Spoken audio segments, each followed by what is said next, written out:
বেলা 12টার সময় কলকাতা, 3টের সময় পুরী থেকে মহাপ্রসাদ আসছে, আমাদের গৌরাঙ্গ মহাপ্রভুর মন্দির তমলুক, ওখান থেকে বিতরণ শুরু হবে। 5 দিন ধরে পুরীর মহাপ্রসাদ হবে, গজা পেড়া না, আব্দুল চাচার হালাল মিষ্টি না।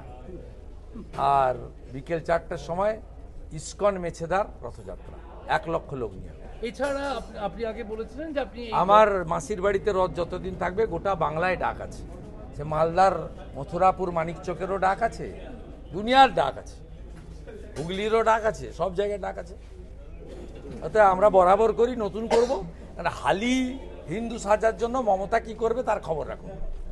কখন মর্নিং ওয়াক করবে, কখন ইভিনিং ওয়াক করবে, কখন সমুদ্রে হাঁটবে, কখন সমুদ্রের নিচে হাঁটবে, এগুলো বরঞ্চ আপনারা খবর রাখুন। ওখান থেকে তো গেছেন অনেকে, সত্যম রায়চৌধুরীর কাগজের লোক গেছে নিশ্চয়ই,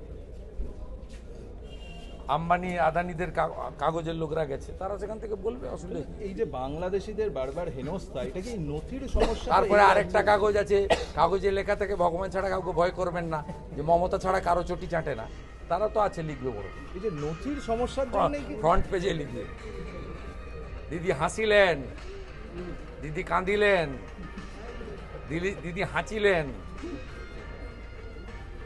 দিদি ছুটছেন, সঙ্গে সাংবাদিকরাও ছুটছেন, দিদি পিছনের দিকে ছুটছেন, সাংবাদিকরা পিছনের দিকে ছুটছেন।